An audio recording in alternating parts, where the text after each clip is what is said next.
दिल्ली के मुख्यमंत्री केजरीवाल के घर आप नेताओं की बैठक, पार्टी के सभी सांसदों विधायकों को शामिल होने का निर्देश। केजरीवाल के घर होने वाली बैठक में गृह मंत्रालय की अधिसूचना पर हो सकती है चर्चा, केजरीवाल जारी कर सकते हैं रणनीतिक निर्देश।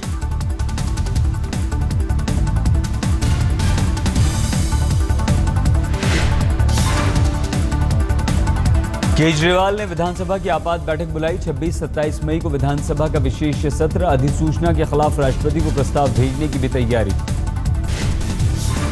सरकार के 100 दिन पूरे होने पर केजरीवाल ने बुलाई ओपन कैबिनेट, कल कनॉट प्लेस के सेंट्रल पार्क में जुटेगी केजरीवाल सरकार। कनॉट प्लेस में खुले मैदान में होने वाली बैठक में केजरीवाल सरकार पेश करेगी अपने काम का लेखा जोखा, मीडिया को दिया न्योता। सीवीसी सीआईसी के चयन के लिए प्रधानमंत्री के घर पर बुलाई गई बैठक बेनतीजा रही, जून के पहले हफ्ते में फिर से होगी अब बैठक। सीवीसी सीआईसी का पद पाने के लिए रिटायर्ड अफसरों में लगी होड़, सीवीसी के लिए 130, सीआईसी के लिए 500 आवेदन।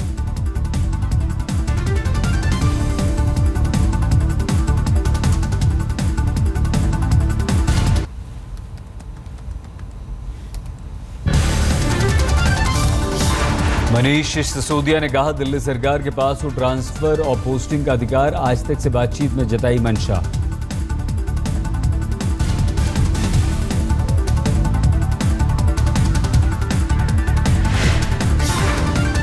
मनीष बोले दिल्ली की सरकार के साथ साथ संविधान को भी दबाने की कोशिश हो रही है।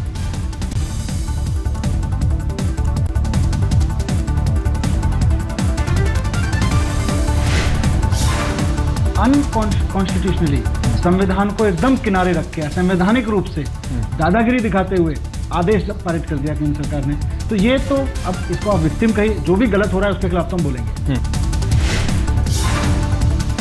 डिप्टी सीएम सिसोदिया ने कहा हमारी लड़ाई भ्रष्टाचार के खिलाफ, किसी एक व्यक्ति के खिलाफ नहीं।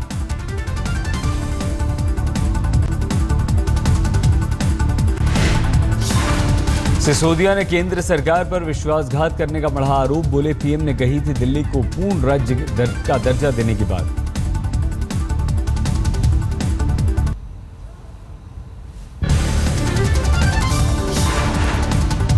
वित्त मंत्री अरुण जेटली ने मुख्यमंत्री केजरीवाल को दी नसीहत, कहा एलजी के साथ तालमेल बनाकर चलाएं सरकार, बोले जेटली। जेटली ने कहा सुशासन को एजेंडा बनाएं केजरीवाल, दिल्ली सरकार के पास काम करने के लिए पर्याप्त अधिकार हैं। दिल्ली में इस दृष्टि से, हर दृष्टि से सुधारा जाए, वो गवर्नेंस को अपना एजेंडा बना ले, तो दिल्ली को global city, world class city के दर्जे में हम ले। जेटली ने पढ़े मोदी सरकार के कसीदे, कहा पीएम के दौरों से विदेश में बढ़ा भारत का नाम। वित्त मंत्री के अनुसार मोदी सरकार ने देश को नई दिशा दी, जांच संस्थाओं का दुरुपयोग रुका, अर्थव्यवस्था में काफी सुधार हुआ, जनता को भ्रमित कर रहा है विपक्ष।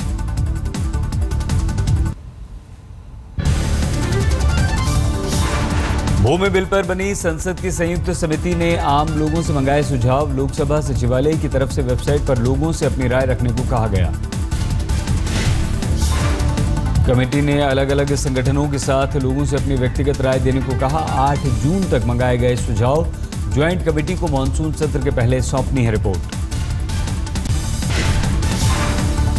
तमिलनाडु की मुख्यमंत्री जयललिता आज 3 बजे सचिवालय जाएंगी, 1 घंटे का वक्त वहां बिताएंगी, कल ही ताजपोशी हुई है। दाऊद की संपत्ति जब्त करने की मांग करेगा भारत, पाकिस्तान से होगी मांग, आतंकी हाफिज सईद लखवी की भी संपत्ति जब्त करने को कहेगा भारत। भारत ने कहा संयुक्त राष्ट्र का सदस्य होने के नाते पाकिस्तान की है जिम्मेदारी, सीज करें तीनों नेताओं की संपत्ति।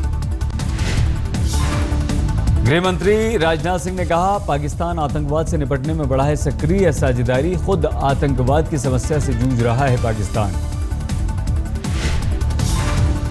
पाकिस्तान ने रक्षा मंत्री मनोहर पर्रिकर पर गलत बयान पेश करने की कोशिश की, भारत की आतंकी घटनाओं में शामिल होने की फिर से गढ़ी कहानी।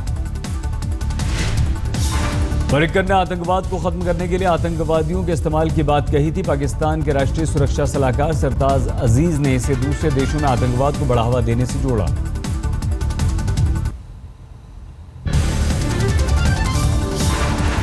कल मथुरा में प्रधानमंत्री मोदी की होने वाली रैली को लेकर जमकर तैयारी। शनिवार को दीनदयाल धाम में बने हेलीपैड का अधिकारियों ने निरीक्षण किया।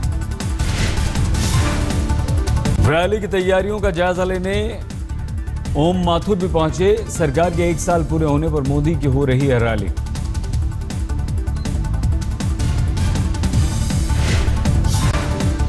खबरों की दुनिया में नया धमाका। देश के सबसे भरोसेमंद पत्रिका इंडिया टुडे ने लॉन्च किया न्यूज चैनल।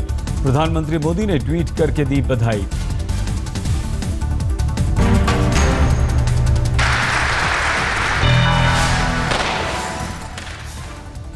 पीएम मोदी ने अपने बधाई संदेश में editor in chief Arun Puri के 40 साल की पत्रकारिता की यात्रा को सराहा। नए इंडिया टुडे चैनल को दी शुभकामनाएं। पीएम मोदी ने नेपाल की आपदा में 11 लाख रुपए की राहत राशि देने पर अमिताभ का किया शुक्रिया अदा। ट्वीट में किया जिक्र।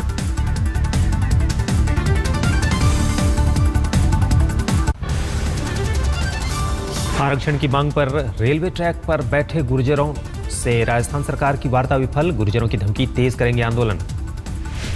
आंदोलन की अगुवाई कर रहे गुर्जर नेता हिम्मत सिंह ने कहा, सरकार के पास कोई प्रस्ताव नहीं, हमें सिर्फ चाय पर बुलाया था। सरकार के जो मंत्री आए थे वो हमारे बारे में एक भी लाइन नहीं लेके आए, एक भी प्रस्ताव, एक भी ये नहीं लेके आए कि कैसे आरक्षण मिले। सौहार्दपूर्ण वातावरण में हमारी चर्चा प्रारंभ हुई।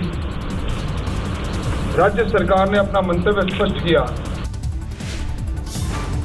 आरक्षण की मांग को लेकर आंदोलन के दौरान बयाना में उधम मचाते दिखे प्रदर्शनकारी। पुलिस चौकी की छत उखाड़ी, ट्रक से की तरबूज की लूट। गुजरात के छोटा उदयपुर में सीएम आनंदीबेन पटेल की सभा में हंगामा। बीजेपी के 3 पूर्व विधायकों की पुलिस से नोकझोंक। कार्यक्रम में वीआईपी गेट से एंट्री नहीं मिलने पर पूर्व विधायकों ने किया हंगामा। पार्टी के खिलाफ जाहिर की नाराजगी। समाजवादी पार्टी में अमर सिंह की वापसी की अटकलों पर बोले शिवपाल यादव, कहा लौटने का फैसला अमर सिंह पर छोड़ा। अखिलेश सरकार में मंत्री शिवपाल यादव ने कहा, समाजवादी पार्टी के दरवाजे कभी किसी के लिए बंद नहीं। कहा अमर सिंह से हमारे पारिवारिक संबंध। जब सवाल किया था कि अब आप सब लोगों ने कि अमर सिंह को कब ज्वाइन करा रहे, तब भी मैंने कहा था कि अमर सिंह स्वयं डिक्लेयर करेंगे। महाराष्ट्र बीजेपी प्रदेश कार्यकारिणी की बैठक में हिस्सा लेने कोल्हापुर पहुंचे अमित शाह ने गुजराती समुदाय के लोगों को किया संबोधित। समारोह में उनकी पत्नी भी थी मौजूद। बीजेपी अध्यक्ष अमित शाह ने गुजराती में दिया भाषण। कहा 9 महीने बाद गुजराती में बोलने का मिला मौका। आज केंद्रीय मंत्री नितिन गडकरी और महाराष्ट्र के सीएम प्रदेश कार्यकारिणी की बैठक को करेंगे संबोधित। बीजेपी के सभी विधायक और सांसद भी रहेंगे मौजूद। लुधियाना में मोदी सरकार के खिलाफ कांग्रेस का प्रदर्शन। राज्य सरकार के खिलाफ भी नारेबाजी। बिहार के पूर्व मुख्यमंत्री जीतन राम मांझी ने फिर दोहराया, नीतीश के रहते किसी गठबंधन का नहीं बनेंगे हिस्सा। कहा 25 मई से 28 मई के बीच पीएम को चिट्ठी लिखकर मिलने का समय मांगा। नेशनल ग्रीन ट्रिब्यूनल के आदेश पर हरिद्वार में प्रशासन ने 5 सितारा होटल रेडिशन को किया सील। होटल प्रबंधन पर पर्यावरण के मानकों की अनदेखी का आरोप। रेडिशन होटल पर एनजीटी के नियमों की अनदेखी का आरोप। होटल प्रबंधन ने कार्रवाई को गलत बताया। एनजीटी ने गंगा में प्रदूषण को लेकर हरिद्वार और ऋषिकेश में कई होटलों के साथ आश्रमों की कराई थी जांच। रिपोर्ट के बाद हुई कार्रवाई। पर्यटन मंत्री डॉक्टर महेश शर्मा ने किया दावा, नोएडा और ग्रेटर नोएडा को विश्व पर्यटन स्थल के रूप में विकसित किया जाएगा। नोएडा में मीडिया से बातचीत में बोले पर्यटन मंत्री। कहा ग्रेटर नोएडा में एयरपोर्ट बनाने को लेकर यूपी में सीएम अखिलेश से जल्द होगी बातचीत। मोदी के स्वच्छता अभियान का छत्तीसगढ़ में दिख रहा असर। जशपुर जिले का चिकनी पानी ग्राम पंचायत बना आदर्श गांव। 2600 की आबादी वाले आदिवासी बहुल गांव में सड़क, बिजली, पानी जैसी सभी मूलभूत सुविधाएं। स्वच्छता पर भी खास जोर। मेरा घर में बिजली का सुविधा है, शौचालय का सुविधा है, पानी का सुविधा है। छत्तीसगढ़ के राजनांदगांव में स्वच्छता अभियान से जुड़े बच्चे सड़क किनारे शौच के लिए जा रहे लोगों को सीटी बजाकर रोकते हैं। जिले के करीब आधा दर्जन गांव में चलाया जा रहा है अभियान। लोगों ने बगैर सरकारी सहायता के अपने घरों में शौचालय का निर्माण कराया। दिल्ली के फर्श विहार इलाके में स्विमिंग पूल में डूबने से छात्र की मौत। पुलिस ने प्रबंधन के खिलाफ दर्ज किया केस। सर्वोदय बाल विद्यालय स्कूल में बने स्विमिंग पूल में तैराकी करने पहुंचा था 9वीं का छात्र मुकुल। मौत के बाद घर में मातम। पश्चिमी दिल्ली के मुंडका में शू पॉलिश बनाने वाली फैक्ट्री में आग लगने से अफरा तफरी। फैक्ट्री में रखा लाखों का माल जलकर खाक। बिहार के सासाराम में पुलिस को बड़ी कामयाबी। छापेमारी में 1500 डेटोनेटर बरामद। नक्सलियों से जुड़े तार। बेंगलोर में अवैध लॉटरी केस मामले में additional commissioner of police Alok Kumar suspend. आरोपी अधिकारी ने खुद को बताया बेकसूर। हरियाणा के जिंद में हॉरर किलिंग का सनसनीखेज मामला। घरवालों पर जवान बेटी की हत्या का आरोप। पुलिस के पहुंचने से पहले शव को जलाया गया। लड़की के परिजनों के खिलाफ दर्ज हुआ मुकदमा। आगरा में संपत्ति विवाद को लेकर बच्ची के सामने मां की गोली मारकर हत्या। कार में सवार बदमाशों ने मारी गोली। दिल्ली में वाहन लूटने वाले शातिर गिरोह का पर्दाफाश। पुलिस से बचने के लिए लूट में नाबालिग बच्चों का लेते थे सहारा। पुलिस के मुताबिक रात के वक्त बच्चों से गाड़ियां रुकवाकर गिरोह के लोग करते थे लूटपाट।